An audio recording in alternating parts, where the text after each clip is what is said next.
Membuat alasan memang naluri manusia, tapi jangan sampai kita keseringan buat alasan hingga akhirnya tidak bisa mencapai hal besar dalam hidup. Halo semuanya, nama saya Michael, selamat datang di channel saya, Sikutu Buku. Kali ini saya akan bahas bagaimana cara berhenti membuat sebuah alasan dan mulai menjalankan hal positif dalam hidup. Apakah kamu adalah manusia karena? Apa maksudnya? Manusia karena adalah orang yang suka sekali bilang karena.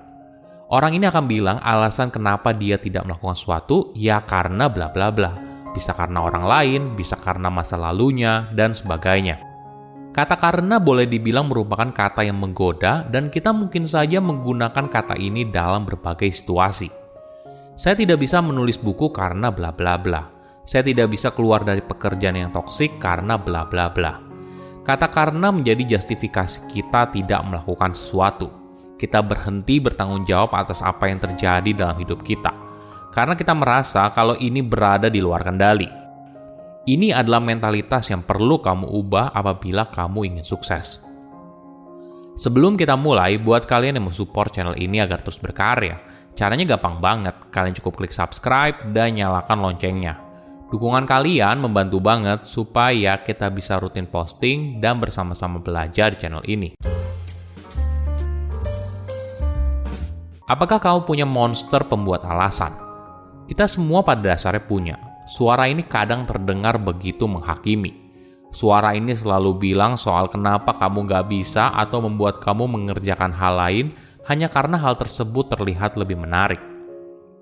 Mungkin kamu familiar dengan suara ini. Suara yang bilang kalau kamu tidak bisa, kamu tidak mampu. Di luar lagi hujan, gak perlu olahraga lah.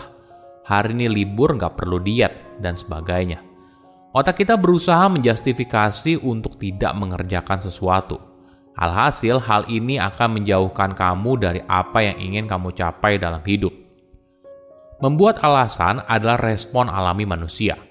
Kita adalah makhluk sosial dan kita peduli apa yang orang lain katakan karena kita ingin diterima dalam kelompok.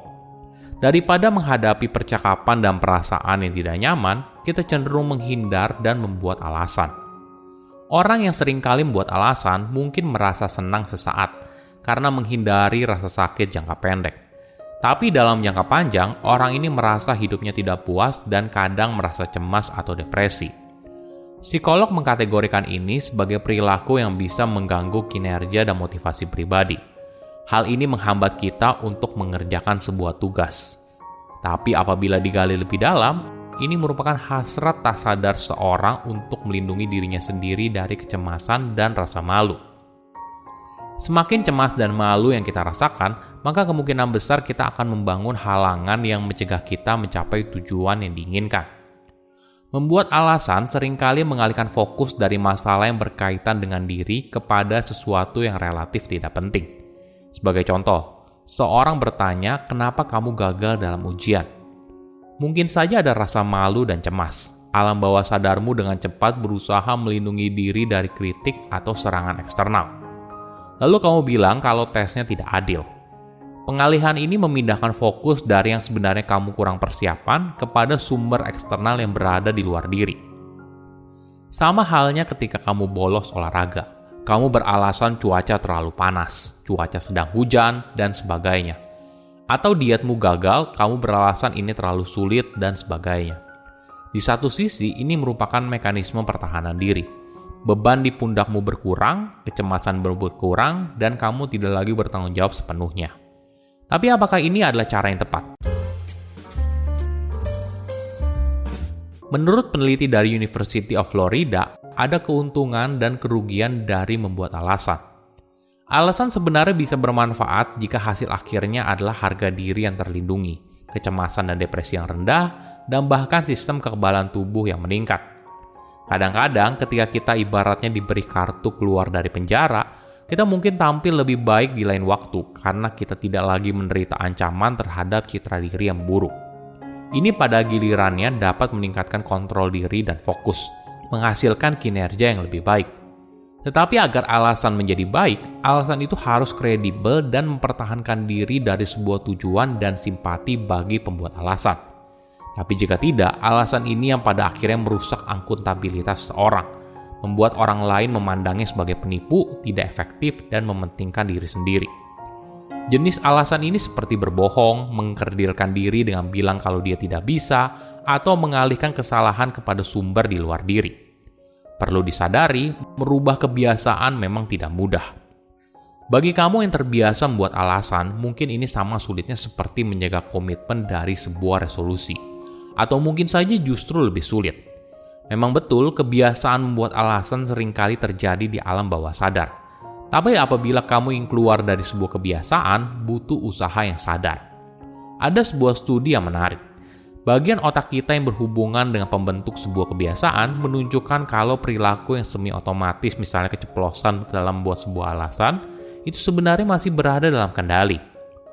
Mungkin kita seringkali membuat alasan dengan berbagai cara. Tapi bagaimana kalau kita bisa fokus pada resolusi besar di awal? Apakah kita ingin menjadi lebih baik dari tahun lalu? Oke, bagaimana caranya untuk berhenti membuat alasan? Pertama, sadari kalau kamu perlu keluar dari zona nyaman. Jika kamu ingin belajar untuk berhenti membuat alasan, maka kamu perlu fokus pada kenapa kamu ingin meningkatkan hidup. Ketika ada keraguan di dalam diri, maka kamu akan mulai membuat alasan untuk menjustifikasi segala sesuatu tetap sama. Alhasil, otakmu masuk ke dalam mode kabur atau melawan. Jadi, setiap alasan yang kamu buat adalah cara untuk menjustifikasi kamu kembali ke zona nyaman. Sayangnya, ini adalah zona yang berbahaya. Zona nyaman berisi segala macam kebiasaan yang kamu lakukan. Kamu tidak akan bisa berubah jika kamu hanya fokus di zona ini. Ibarat kata pepatah, sesuatu yang membantu kamu sampai ke titik ini belum tentu akan membantu kamu ke titik selanjutnya. Kedua, fokus pada motivasi. Akan selalu ada alasan untuk menunggu hingga besok. Tapi ingat, setiap kali kamu membuat alasan, kamu akan menerima status quo dalam hidup. Oleh karena itu, kamu butuh passion dan motivasi. Tanya ke dirimu sendiri, bagaimana hidupmu di masa depan ketika kamu berhasil mencapai tujuan yang kamu inginkan? Apakah kamu bisa merawat keluargamu dengan lebih baik, mendukung tujuan yang kamu yakini, atau mewujudkan mimpi masa kecilmu? Apapun alasannya, memahami alasan yang bisa menghambat kamu merupakan sebuah peluang untuk menciptakan masa depan yang lebih baik. Ketiga, melawan rasa takut gagal. Orang yang berhenti membuat alasan adalah orang yang menerima fakta kalau mereka tidak selalu benar di saat pertama. Namun sayangnya, banyak orang terjebak dalam rasa takut gagal, sehingga menjadi pembenaran atas sesuatu yang tidak dikerjakan. Memulai sesuatu yang baru memang tidak mudah. Otak kita berusaha untuk membuat kita merasa aman. Alhasil, pikiran kita dipenuhi begitu banyak gambar dan skenario terburuk. Misalnya begini, jika kamu ingin pindah tempat kerja atau memulai bisnismu sendiri, otakmu mungkin akan khawatir apabila kamu meninggalkan pekerjaanmu yang stabil. Ketika kamu mulai membayangkan dirimu keluar dari tempat kerja sekarang, pikiranmu mungkin akan mulai membuat begitu banyak alasan kenapa kamu harus tetap di sana. Kamu mulai melakukan refleksi diri, apakah dengan memutuskan untuk keluar merupakan pilihan yang tepat? Apakah tidak sebaiknya kamu tetap saja di tempat kerja sekarang, apalagi dalam kondisi ekonomi yang tidak menentu? Atau mungkin saja apabila kamu bertahan, kamu akan dipromosikan.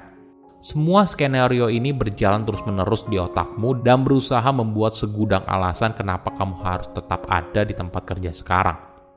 Namun perlu dipahami, tentu saja tidak ada yang tahu masa depan seperti apa. Tapi yang jelas, apapun tantangannya, manusia akan terus beradaptasi dan kamu punya keahlian yang cukup untuk sukses.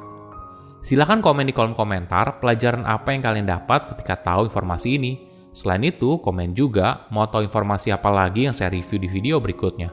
Saya undur diri, jangan lupa subscribe channel YouTube Sikutu Buku. Bye-bye.